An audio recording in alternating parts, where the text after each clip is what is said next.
Hi, this is Dr. Swapna. In today's session, I'm going to discuss about sexing of chicks, which comes under Unit 3, and the title of the paper is Animal Husbandry. Okay, first one, sexing of chicks. So coming to the introduction, sexing in chicken is practiced mostly by large commercial hatcheries to separate female chicks or pullets from the males or cockerels. So ఇక్కడ ఏంటి sexing of chicks అసలు ఎందుకు చేయాలి, అసలు ఏంటి sexing అంటే ఏంటి అంటే ఇది పెద్ద పెద్ద లార్జ్ కమర్షియల్ హ్యాచరీస్లో చేస్తారనమాట సెక్సింగ్ ఆఫ్ చిక్స్ అనేది. ఎందుకని అంటే మేల్స్ నుంచి ఫీమేల్స్ని సపరేట్ చేయటం. సో ఫీమేల్స్ని పుల్లెట్స్ అని కూడా అనొచ్చు, అదే మేల్స్ని అయితే కాకరెల్స్ అంటారనమాట. సో ఇలా సపరేట్ చేయటానికి ఈ సెక్సింగ్ని పెద్ద పెద్ద కమర్షియల్ హ్యాచరీస్లో దీన్ని it is practiced in large commercial hatcheries to separate females or pullets from the males or cockerels అన్నమాట. సో నార్మల్ కండిషన్స్లో అయితే చిక్స్ అనేవి జనరల్గా 50-55% they hatch into males and 50-45% will hatch into females. Ante it means that any method used to determine the sex of the chicks has only about 50% chance of success. So ఏ మెథడ్ని మనం use చేసినా సెక్స్ని determine చేయడానికి మనం ఏ మెథడ్ని use చేసినా సరే అది 50% chance మాత్రమే ఉంటుందన్నమాట, whether the sex is male or female అని తెలియచేయటానికి. సో ఇందులో ఇంకా చాలా రకాలు ఉన్నాయమ్మా. అందులో మనం కొన్ని మెథడ్స్ని మాత్రమే చెప్పుకుంటున్నాం, లైక్ ఎగ్ని బట్టి, టెంపరేచర్ని బట్టి. ఫర్ ఎగ్జాంపుల్ మనం ఎగ్ సైజ్ తీసుకున్నట్టయితే లోకల్స్ ఏం చేస్తారు అంటే సెక్స్ని ఎలా డిటర్మైన్ చేస్తారు అంటే by looking the shape of the egg షేప్ని బట్టి అది మేలా ఫీమేలా అని డిటర్మైన్ చేస్తారు అకార్డింగ్లీ.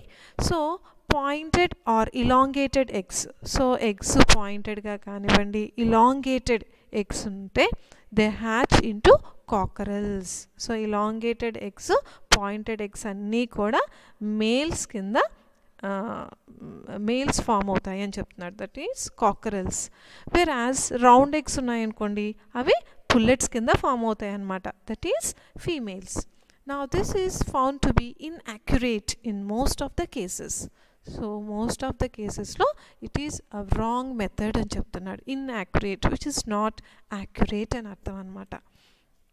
అలాగే మనం ఇంకొక మెథడ్ టెంపరేచర్ని బట్టి కూడా మనం డిటర్మైన్ చేయొచ్చు అని చెప్తున్నాడు. For example eggs hatch out into females at lower temperature. So temperature తక్కువగా ఉన్నట్టయితే అవి ఎగ్స్ అన్నీ కూడా ఫీమేల్స్ కింద హ్యాచ్ అవుతాయి అని చెప్తున్నాడు. అదే టెంపరేచరు ఎక్కువగా ఉన్నట్టయితే, that is at higher temperature, they hatch into males అని చెప్తున్నాడు. And this proves to be correct and needs further research. ఇది కరెక్టే కానీ కొంత రీసెర్చ్ చేయాల్సి ఉంది దీని మీద అని చెప్తున్నారనమాట. అలాగే ప్యాట్రన్స్ అంటే మనం it is propose that the sex can be decided by seeing into feather ప్యాట్రన్స్ని బట్టి కూడా మనం సెక్స్ని డిటర్మైన్ చేయొచ్చు. But this proposal also is proved to be a failure. So ఇది కూడా ఫెయిల్యూర్ అయ్యింది తప్పించి ఇట్ ఈజ్ నాట్ యాక్యురేట్ అని చెప్తున్నాడు.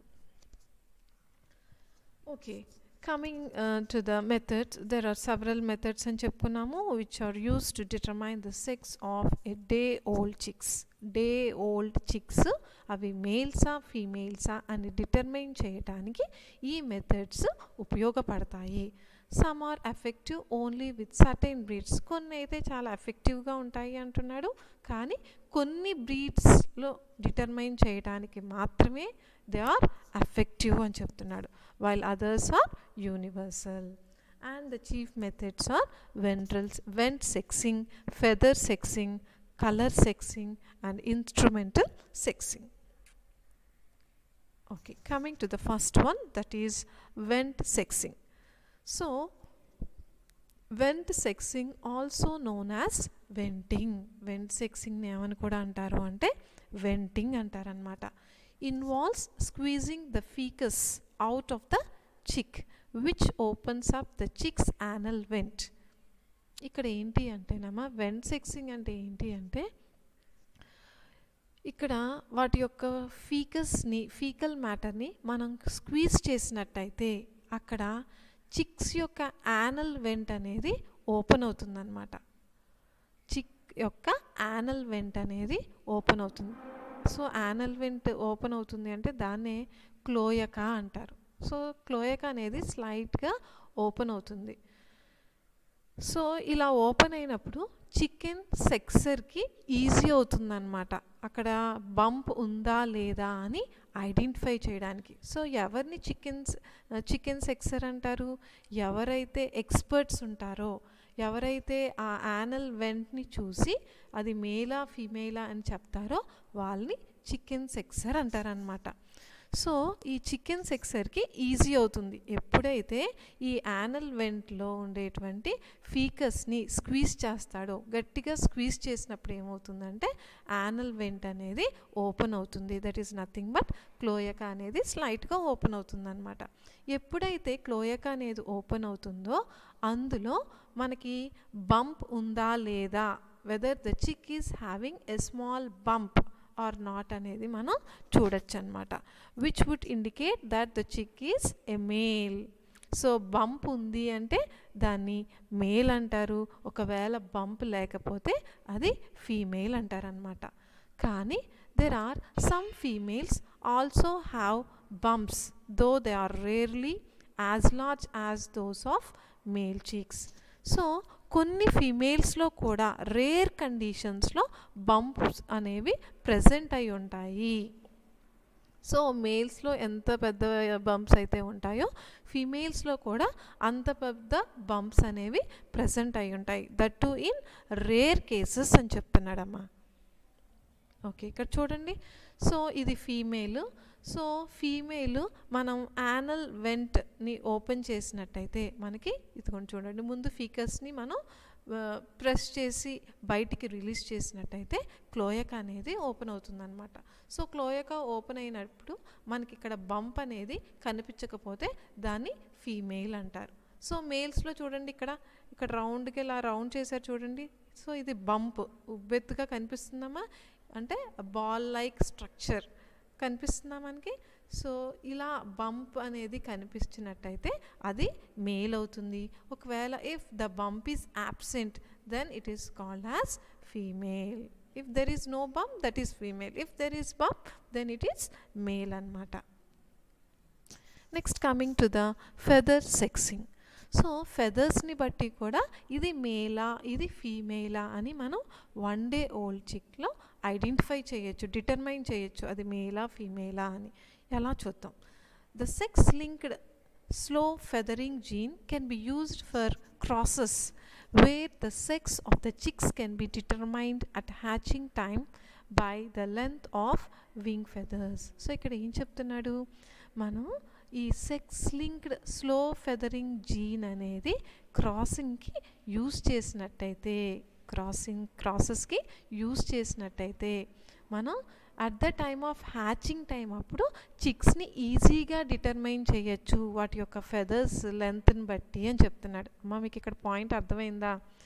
ఇక్కడ ఏం చెప్తున్నాడు, ఫెదర్ సెక్సింగ్ అంటే హ్యాచింగ్ టైం అప్పుడు వాటి వింగ్ ఫెదర్స్ లెంత్ని బట్టి మనం ఈజీగా ఐడెంటిఫై చేయాలి, ఈజీగా అది మేలా ఫీమేలా అని డిటర్మైన్ చేయాలి అంటే ఈ sex linked slow feathering జీన్ని క్రాసెస్లో use చేసినట్టయితే it will be very easy to determine the sex, whether it is male or female, by the length of the wing feathers. Wing feathers length ని బట్టి ఇది మేలా ఇది ఫీమేలా అని మనం at the time of hatching time అప్పుడు, అంటే గుడ్డు పగిలి పిల్ల బయటికి వస్తుంది కదా, సో పిల్ల బయటికి వచ్చిన తర్వాత ఇది మేలా ఇది ఫీమేలా అని మనం ఐడెంటిఫై చేయటం ఈజీ అవుతుంది. ఎప్పుడు ఈజీ అవుతుంది? When sex linked slow feathering gene can be used for క్రాసెస్కి మనం ఈ సెక్స్ లింక్డ్ స్లో ఫెదరింగ్ జీన్ని ఉపయోగించినట్టయితే, యూజ్ చేసినట్టయితే హ్యాచింగ్ టైం అప్పుడు ఈజీ అవుతుంది. వింగ్ ఫెదర్స్ లెంత్ని బట్టి మనం సెక్స్ని డిటర్మైన్ చేయటం అని చెప్తున్నాడు అనమాట. సో మనం ఫీమేల్స్ని తీసుకున్నట్టయితే females chicks have primary wing feathers that are significantly longer than the coverts. So ఇక్కడ చూడండి, సో ఇక్కడ వైట్గా పొడవుగా ఉంది చూసారా, వీటిని ఏమంటారు? ప్రైమరీ ఫెదర్స్ అంటారు. సో ఇలా పొడవుగా ఉంది కదమ్మా, దీన్ని రెడ్ కలర్ ఆరో మార్క్స్ వేసారు చూడండి, దీన్ని ప్రైమరీ ఫెదర్స్ అంటారు. పక్కన చిన్నగా ఉన్నాయి చూడండి, కొంచెం పొట్టిగా ఉన్నాయి చూడండి, వీటిని ప్రైమరీ ఫెదర్స్ అన్నారు. సో కోవర్ట్స్ ప్రైమరీ ఫెదర్స్ అనేవి ఆల్టర్నేట్గా ఉంటాయన్నమాట. సో ఫీమేల్స్లో చూసినట్టయితే ప్రైమరీ వింగ్ ఫెదర్స్ అనేవి లాంగర్ దాన్ ద కోవర్ట్స్ అని చెప్తున్నాడు. సో కోవర్ట్స్ కంటే కూడా ఇవి పెద్దవిగా ఉంటాయి అని చెప్తున్నాడు అనమాట. అదే మేల్స్ తీసుకున్నాం అనుకోండి, male chicks have primary wing feathers that are shorter about the same length of the coverts. మేల్స్లో అయితే ప్రైమరీ ఫెదర్స్ కూడా కోవర్ట్ ఫెదర్స్ ఉన్నంత సైజులో మాత్రమే, అంత లెంత్లో మాత్రమే ప్రెజెంట్ అయ్యి ఉంటుంది అని చెప్తున్నాడు. Is it clear girls? Female చిక్స్లో అయితే ప్రైమరీ వింగ్ ఫెదర్స్ అనేవి పొడవుగా ఉంటాయి, కోవర్ట్స్ కంటే కూడా పొడవుగా ఉంటాయి అన్నమాట. అదే మేల్స్లో అయితే ప్రైమరీ వింగ్ ఫెదర్స్ షార్టర్గా ఉంటాయి, which is about the same length as the coverts. Coverts ఎంత లెంత్లో అయితే ఉన్నాయో ప్రైమరీ ఫెదర్స్ కూడా అంతే లెంత్లో ఉంటాయి మేల్స్లో. చూడండి ఇక్కడ మీకు క్లియర్గా కనిపిస్తుంది చూడండి, ఫీమేల్స్లో ఇది మేల్స్ అన్నమాట. Next colour sexing. So colour సెక్సింగ్కి వచ్చేటప్పటికి మనం బ్రాయిలర్ క్రాసెస్ చూసినట్టయితే, in broiler crosses day old female chicks are gold and buff. So buff అంటే ఏంటి? బఫ్ అంటే ఏ కలర్ని బఫ్ అంటారు అంటే లైట్ బ్రౌనిష్ ఎల్లో కలర్ని బఫ్ అంటారనమాట. Light brownish yellow colour is called buff. So మనం బ్రాయిలర్ క్రాసెస్ చూసినట్టయితే 1 day ఓల్డ్ చిక్స్లో అవి గోల్డ్ కలర్లో ఉంటాయి and buff coloured, while male chicks are light yellow or white colour. అదే మేల్ చిక్స్ అనుకోండి లైట్ ఎల్లో కలర్లో కానీ వైట్ కలర్లో కానీ ప్రెజెంట్ అయి ఉంటాయి. ఫీమేల్ చిక్స్ అయితే గోల్డ్ అండ్ బఫ్ కలర్లో ఉంటాయన్నమాట. సో కలర్ని బట్టి కూడా బ్రాయిలర్స్లో మనం సెక్స్ని డిటర్మైన్ చేయొచ్చు. Next coming to the instrumental sexing. So instrumental సెక్సింగ్కి వచ్చేటప్పటికి which is done with an optical instrument. So optical instrument ద్వారా మనం ఇక్కడ సెక్స్ని డిటర్మైన్ చేయొచ్చు అనమాట. దీన్నే కీలర్ ఇన్స్ట్రుమెంట్ అని కూడా అంటారు. Optical instrument can also be called Keeler instrument. Here an optical tube is inserted into the large intestine of chicks and gonads are observed directly through the intestinal wall. So ఇక్కడ ఏం చెప్తున్నాడంటేనమ్మా, optical ట్యూబ్ని chicks యొక్క large ఇంటెస్టైన్లోకి insert చేసి chicks యొక్క గొనాడ్స్ని observe చేయొచ్చు through the intestinal wall. Intestinal wall ద్వారా చిక్స్ యొక్క గొనాడ్స్ని whether it is male or female అని మనం అబ్జర్వ్ చేయొచ్చు, డిటర్మైన్ చేయొచ్చు అని చెప్తున్నాడు అనమాట. మేల్ చిక్స్ అనుకోండి, వాటికి they are having 2 testicles. So point అర్థమైందా? ఆప్టికల్ ఇన్స్ట్రుమెంట్ని లార్జ్ ఇంటెస్టైన్లోకి ఇన్సర్ట్ చేయటం ద్వారా చిక్ యొక్క గోనాడ్స్ని మనం అబ్జర్వ్ చేయొచ్చు whether it is male or female. Male చిక్స్కి అయితే 2 టెస్టికల్స్ అనేవి ప్రెజెంట్ అయి ఉంటాయి. అదే ఫీమేల్స్ కనుకోండి it will be having only 1 ovary which is located on the left side ఒకే ఒక ఓవరీ అనేది ప్రెజెంట్ అయి ఉంటుంది. Now this method requires considerable training and result in injury to chicks. So ఈ మెథడ్ ఫాలో అవ్వటం వల్ల దీనికి ఈ మెథడ్ని ఫాలో అవ్వాలి, ఇన్స్ట్రుమెంటల్ సెక్సింగ్ ఫాలో అవ్వాలంటే దీనికి కొంత ట్రైనింగ్ అనేది అవసరం అంటున్నాడు, స్కిల్ అనేది అవసరం అన్నమాట. ఎందుకని అంటే ఇక్కడ ఎక్కువ చిక్స్కి ఇంజురీ అనేది జరుగుతుంది కాబట్టి. So now this is called as optical instrument. So with the help of this is called as optical instrument. So with the help of this optical instrument we can observe gonads in the large intestine and we can determine the sex is male or female. So optical instrument ante ila untundannamata. So ఇంతటితోటి మనకి sexing of chicks అనేది complete అయిందమ్మా. So రెఫరెన్స్కి వచ్చేటప్పటికి text book of animal husbandry by G C Banerjee, next Vivek that is Venkateswara publications animal husbandry by doctor K Kondaiah and A V N Gupta. So మీకు ఏదైనా doubts ఉంటే you can call me or you can WhatsApp me. Thank you.